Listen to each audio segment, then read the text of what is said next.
Welcome back. All right, power rankings for another week, and there has been some movement. That's why I'm wearing a San Jose jersey. They are no longer 32nd. They've been 32nd the first four power rankings. They were 32nd or 31st in every power rankings last year, it felt like. And so, kind of nice to see them pulling their way out of that bottom spot. So, number 32 this week, down 5 spots from last week, Montreal. The Montreal Canadiens still in this rebuild, and I have started to see some people questioning Marty St. Louis as the coach, which I kind of understand, but at the same time, they're in a rebuild. I don't think he's in any danger, but that being said, I do think that Montreal, 32nd spot on the board, feels about right. Basically, during this week, I had to look and go, okay, who do I think is playing really well? I had to move some teams around, and Montreal ends up 32nd this week. Number 31. Dropping 3 spots from last week, the New York Islanders. So the Islanders get that win today over Buffalo. The Islanders also are without Barzal, and now they've got a lot of injured defensemen. So while I'm not penalizing them for all their injuries, there's something with the Islanders that's missing right now. Their attack's not very good. They've been shut out 4 times in 11 games. And so the Islanders end up 31st this week. So if you're a Sharks fan right now, you're like, where are we? This is a weird universe. Agreed. Number 30, up 1 spot from last week, Chicago. They get the shocking comeback victory over the LA Kings today. But the Blackhawks and the Sharks are an interesting set of teams. The game they played last night against one another was really entertaining. Or not last night, a couple nights ago. Really entertaining. And, I think Chicago's playing some good hockey. The interesting thing is Bedard's not scoring. So if Bedard is able to shake some of the checks that he's getting, and if he gets some of that confidence back, once that first goal goes in for him, like he's gone without a goal for a while now. I know he's got, I think, 3 this year. But once that first puck goes in for him, I think we'll see a bunch of them go in. It's just a matter of when. Chicago 30th on the board this week. Number 29, dropping 6 spots from last week, Pittsburgh. It's been a rough time for Pittsburgh. They did get the win tonight over Montreal. It was not a convincing victory, and clearly Pittsburgh's fighting. And again, you're fighting age, you're fighting a lot of things. At the very least, Crosby has started to score again, so that's going to help to pick them up. I don't think Pittsburgh's going to be 29th next week.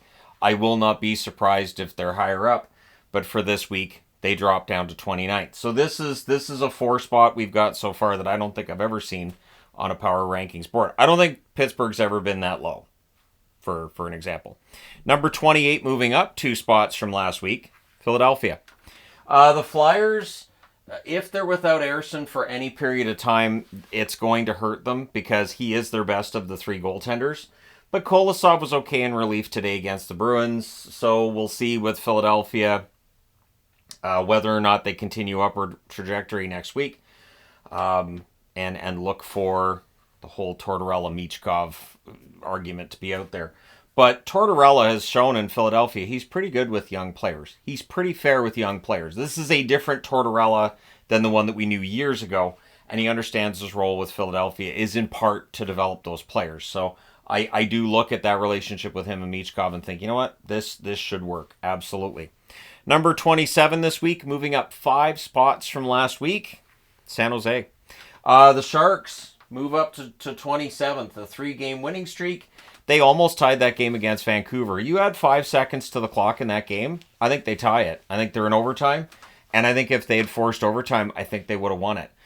There's some excitement. I've seen people talking about empty seats in San Jose. The empty seats are because the team has been awful. Like, not just bad, but awful for the last few years. And so I don't blame fans for staying away. But this might be the time to start buying up some tickets because I think this team's kind of entertaining. And Granlund, what a run Granlund's been on. And, Zetterlund almost gets that tying goal at the end there. San Jose very nearly had a 4-game winning streak. They did have a 3-game winning streak coming into tonight. And they didn't get destroyed by Vancouver on the anniversary of getting destroyed by Vancouver. So the future's bright for San Jose is what I'm trying to say. Number 26, same spot as last week, Buffalo. They almost got out of the bottom row this week, but some setbacks. Their overall record not great either, as is the case for all these teams in the bottom row. None of them are 500. There's not really much of an argument that can be made for the Buffalo Sabres to be any higher than 26th, in my opinion. I want them to get better. I desperately want them to get better. But I don't know if this is going to be the year that we finally see Buffalo get better. At any rate, number 25 and closing out the bottom row, dropping 5 spots from last week, Boston. Now, Boston gets the shutout victory over Philadelphia, the team that shut them out earlier in the week. But Boston, I still have those concerns. I mentioned them in the video I made on Boston yesterday. I have concerns about them at center. I have concerns about their goaltending. I have concerns about the scoring on the blue line. There's a lot there. Scoring really outside of Pastrnak is questionable with Boston. We'll get to Vancouver later. But remember last year how I said I was really going to enjoy Boston, Dallas, and Vancouver winning their division because I knew it would never happen again that all 3 of them won their divisions? I'm glad I enjoyed that while it lasted. So Boston's 25th, and there's a part of me that's already thinking, if Boston lost and if they missed the playoffs and then won the draft lottery, boy, would people be happy about that. So put that in your brain. Number 24, moving up 5 spots from last week, Lucas Dostal. Lucas Dostal has pushed his way up to number 24. I would love to say the Anaheim Ducks, but the reality is that they're sitting at 500 with a half-decent record, even though they haven't been playing that great because of their goaltender. And as long as Dostal's putting up those kinds of numbers, it's going to push Anaheim up the board, especially if some of these young forwards start putting the puck in the net. So it's the first time Anaheim's been out of the bottom row in a long time, as far as I know, unless they had some weeks out of the bottom row early last season, because now they had a good start at 9-6. So they were probably out of the bottom row for a while there. Might even been in the top 2 rows. But at least this season they're trending up at this point rather than trending down, as was the case last year. Number 23, and dropping 1 spot from last week, Utah. Utah gets the loss tonight in Vegas. It's kind of a miracle they get the point. Ingram kind of steals the point there because they were outplayed through most of that game. Utah's having issues. That's why they picked up Oli Mata on the blue line there, and I think Mata will help to steady things a little bit. But yeah, Utah at this point is looking not too far off from how Arizona looked, I would say, around the midway mark of last season, which wasn't a great trend for them. So I think Utah's got the scoring and the youth to turn this around. I don't know if I trust Ingram or Vermelka to be the guy to do it, though, either. So Ingram had a half-decent game tonight, but they're going to need him to raise his game to where it was the first half of last season for the Coyotes. So Utah's 23rd this week. Number 22, also dropping 1 spot, just because these teams got passed, and that's Detroit. Detroit gets the win today. They move back to NHL 500 at 5-5-1. And so here's to hoping that they get above. Look, I want them in the top 2 rows. So I get accused of Detroit hatred a lot, but the reality is that since this channel came into existence, Detroit has not been above the playoff line. So at least at the end of the season, not above the playoff line. I want to see that change, and I'd love to see it change this year. I could even kind of almost accept if Boston misses the playoffs and Detroit's the team that costs them. That's where we're at now. So we'll see how things go for Detroit the rest of the way. I think there's a good roster there. It's just a matter of getting on a bit of a run. So maybe the win over Buffalo can be the start of something. We shall see. Number 21, moving up 4 spots from last week. This one's tough. So Columbus gets shelled. They get shelled by the Winnipeg Jets, who are playing fantastic hockey. And then on the second half of the back-to-back, they get Washington, who are playing absolutely fantastic hockey. So I did not penalize Columbus. I moved them up based on the other results this week and based on the fact that I think they're playing better. So Columbus is here, but there's sort of that provisional, if I could put an asterisk there, I would, in that I'll be watching how they do this coming week. And if they have good results this coming week, then it shows they just ran into Winnipeg and Washington when they were red hot. If they have bad results, it shows that those 2 games have damaged their self-confidence, and I wouldn't be overly surprised if it damages their self-confidence just a little bit. Allowing 13 goals in 2 games will do that, but at this point, I'm comfortable with them being in 21st. I did debate this one before starting the video, and I thought, nope, I'm going to leave them where they're at. I had them higher than that at one point this week. So they kind of drop back to 21st, but because the screenshot is from last Saturday, they technically move up 4 spots this week. Number 20, also moving up 4 spots, Nashville. I think the Preds are figuring this out. I do think they're going to get to at least 500, if not above, over the next couple of weeks. And once Stamkos has his confidence, once Marchessault's producing at a little better rate than he has been in recent weeks, I think they're okay. And Saros needs to keep his safe percentage. I'd say in the 9-10s for them to win regularly. If he's in the 9-10s, I think they're good. If he's in the 9-20s, fantastic. But if he's in the 9-10s, I think they'll be okay. The win over Colorado tonight, you kind of have to remember that Colorado is without a lot of their big weapons. But yeah, Nashville it was an important 5-2 win. Number 19, dropping 4 spots from last week, Edmonton. So Edmonton's currently at 500. They're without McDavid. And they did get a win over Nashville, so they're still above Nashville at this point. We shall see how they do this upcoming week. I have no doubt that Draisaitl can raise his game while McDavid's out. It was pointed out on one of the many talking head shows I was flipping around by today that the year that he won MVP in the league was the year that McDavid missed some time and Draisaitl really had to step up. So that may very well happen again. I really think that the Draisaitl situation is very similar to the Malkin situation in Pittsburgh. When Crosby would get hurt earlier in their careers, Malkin would step up and be the top guy. And there wasn't really much of a drop-off between Crosby and Malkin. I don't think there's much of a drop-off offensively between McDavid and Draisaitl either. Number 18 on the board, technically moving up 1 spot from last week, is Seattle. Rough week for Seattle. And this is part of the reason why I made the video I did today about how many mediocre teams there are. Because I was playing around with the board last night, and then in today as well, and I'm not used to having the teams that are in the top 16, not clearly teams that should necessarily be in the top 16, and having an argument for why teams should be in different places. So I fully expect there to be a lot of arguing in the comments about where teams are at, and I can't really disagree too much, because you can make an argument for a lot of teams to be higher or lower than where they are on the board right now, because there's just so much one up, one down. You win, you lose, you win, you lose. And it's just, and it's not even a matter of, well, they do really well against the bad opponents and badly against the good opponents, or vice versa. Sometimes you have teams that don't play well against the lower seeds, but it's really random this year, which makes it unpredictable, which is kind of fun. But for a power rankings board, if I had hair, it'd fall out. Number 17, same spot as last week, Colorado. So the Avs are just outside the top 16, and I'm sure with Lehkonen coming back, that'd be great. The thing is, I still don't know if Colorado has a bona fide starting goaltender. You either need to get Georgiev going. They can put their faith behind Anaheim. Maybe Anaheim can get it done.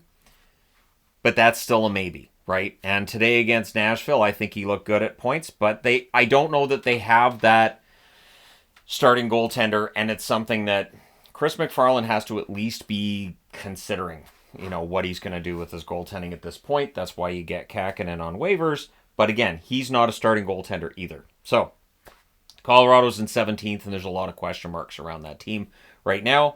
Injury-related and goaltending-related. Number 16, moving down 2 spots from last week, St. Louis. St. Louis Blues drop a couple of spots. They're 6-6. And are they wildly inconsistent? Yeah, absolutely. So at times this week, they've been as low as 19th. They've also been as high as 14th.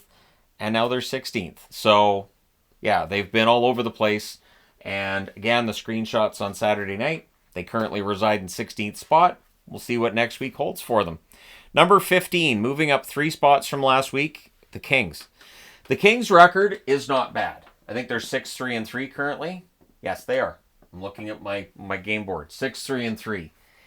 However, losing in a shootout against Chicago, this shouldn't be a thing that's happening. They're struggling in games against San Jose, who, yes, San Jose moves up, and I'm wearing their garb because they're playing pretty well. But LA, if they're going to be a playoff team, should probably be beating these teams with a little more oomph. There should be a little more in their favor. And LA is a team, too, that I'm not sure about their goaltending, where you have Darcy Kemper, whose numbers can fluctuate wildly, and you have Riddick. Riddick's been in and out of the NHL at certain points in time, and so I don't know. I don't know with the LA Kings if they're going to be a playoff team or not. Right now, they're above that line. Right now, their record looks okay from a points perspective, but they've won 6 out of 12, so yeah, we'll see what happens. Number 14, dropping 5 spots from last week, Vancouver. Now, if I was power ranking home and away, and I've done that before, Vancouver would be near the bottom of the league at home in power rankings, and they'd be one of the top 5 in away power rankings.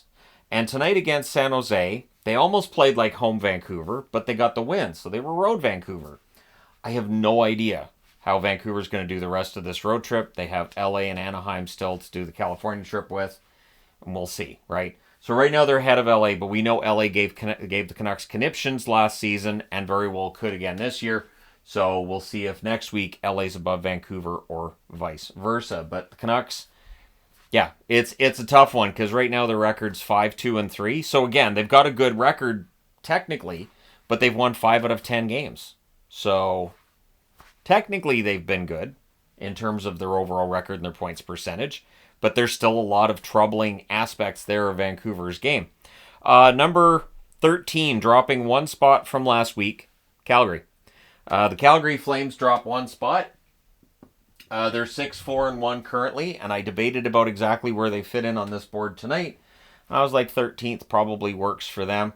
I don't know if Calgary's going to be one of those teams in the playoffs either, but man, this is a fascinating season. I just want to say this is a fascinating season. None of the teams on the board here are teams that we can absolutely say for certain are going to make the playoffs. Maybe with the exception of Colorado if they get healthy and they start getting that goaltending. And of course, Edmonton should pull their way out of this. Nashville should pull their way out of this. And then after that, who knows? Who knows? Does St. Louis make the playoffs? Does LA, make this Calgary, Vancouver? Who knows? I have no idea. So we're up to 13. And honestly, these power rankings are as much as I can as I can figure out and all this and move everybody around. So let's go to number 12. Moving up 1 spot from last week, the Toronto Maple Leafs. Toronto's interesting too in that tonight against St. Louis was kind of a microcosm of their season. Really good period. And then they can't follow it up with another one. And then the third period, they were good at points. So Toronto, if you want to find the positives, if you're a very positive fan, you can find positives for Toronto. If you're more along the lines of this is going to fall apart, you can find plenty of reasons too that Toronto could fall apart between now and the end of the season. So they're 12th on the board. Not a top row team at this point in time. They're currently sitting at 6-5-1. So again, there's a lot of teams with records you can look at and kind of point at and go, I don't know. And again, it does make things more interesting later in the season. If it stays this way, the playoff races are going to be absolutely insane, but the trade deadline could be a very quiet trade deadline because you may have a lot fewer sellers.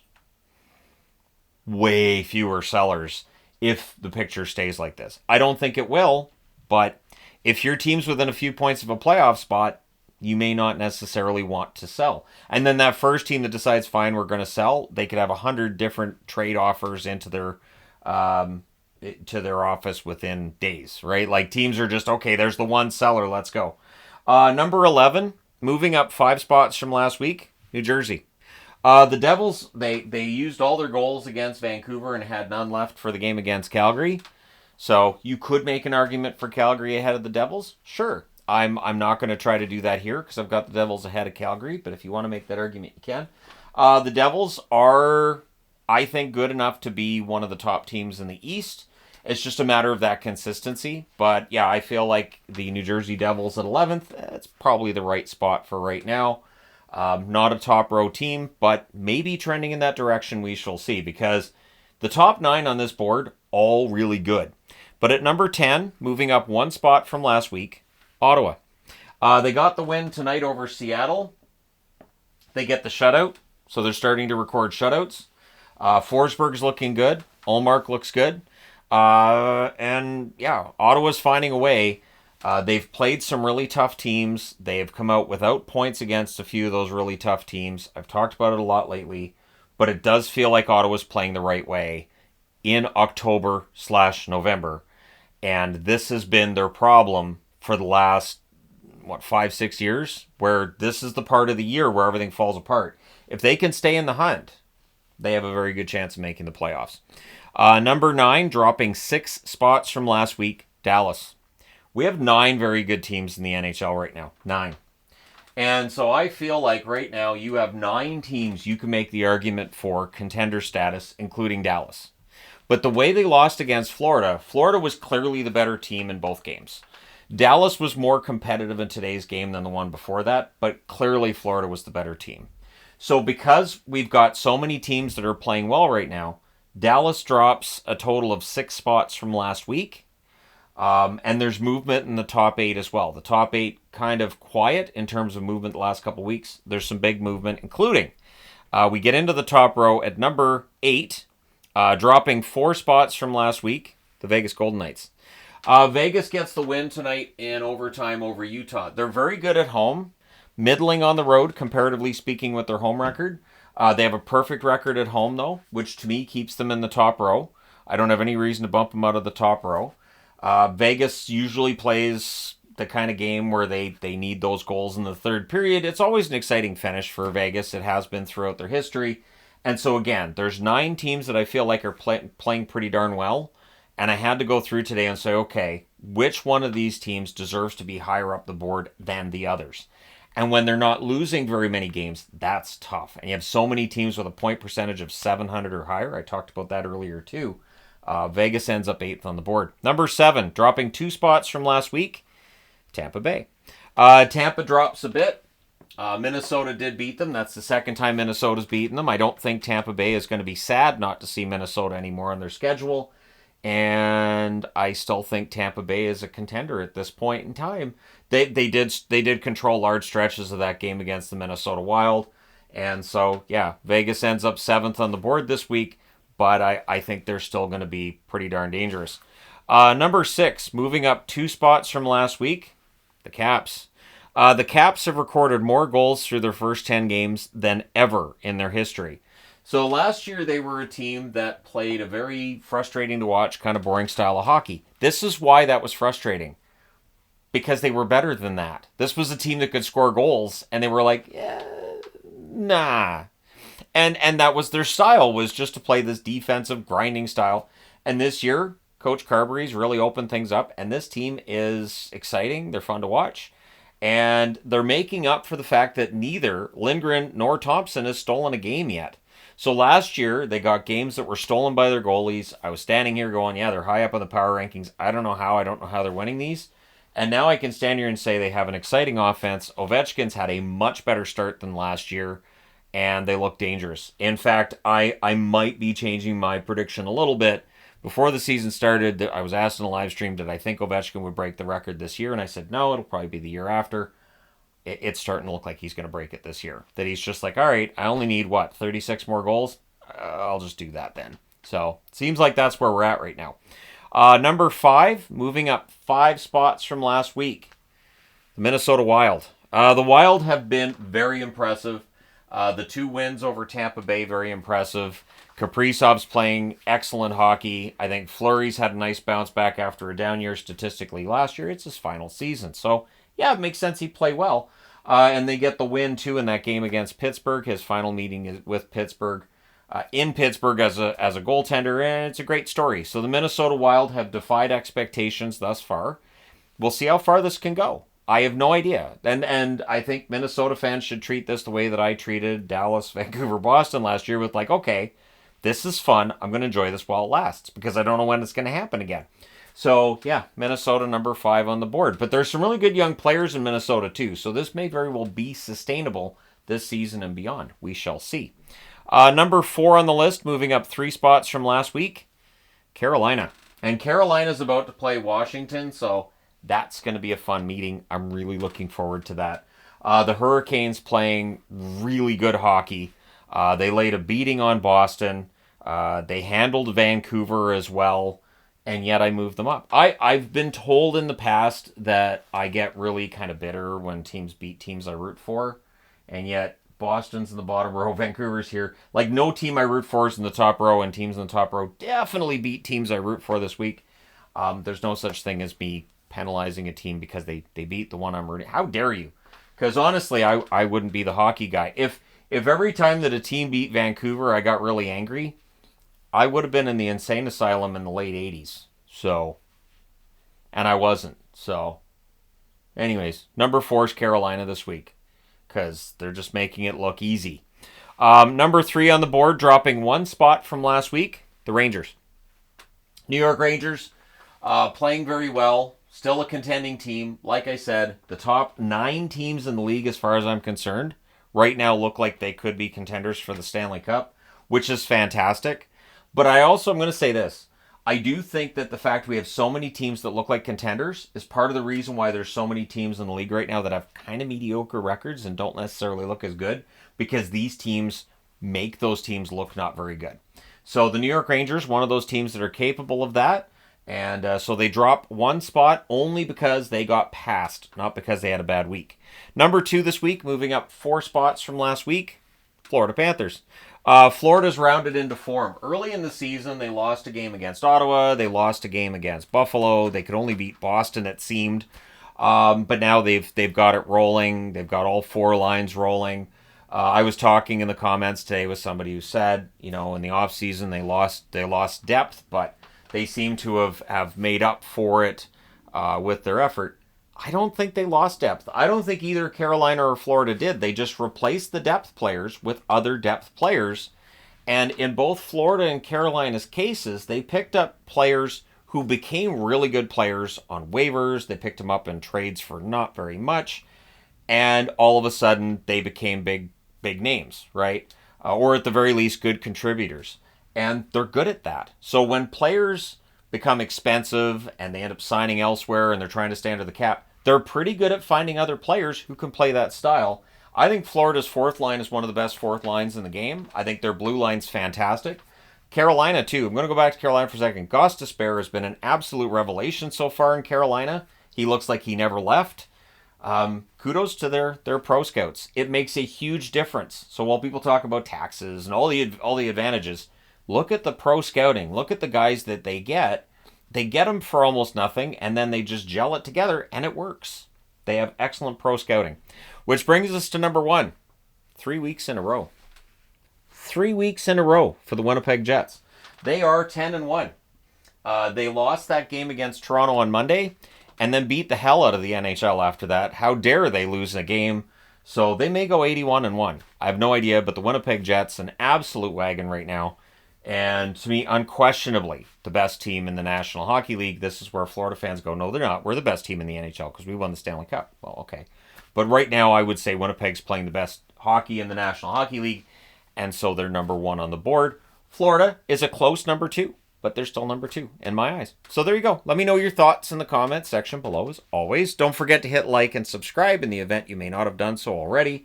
I'm well aware that a lot of people just fast forward to the end to complain.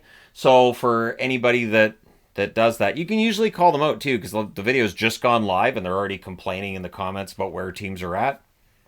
Those are the comments that are really easy for me to completely disregard, because I've explained where everybody is. And people just, I can't believe you got this team in that spot. I can't believe I do either, but here I am. Thanks again for all your support. I will talk to you again soon.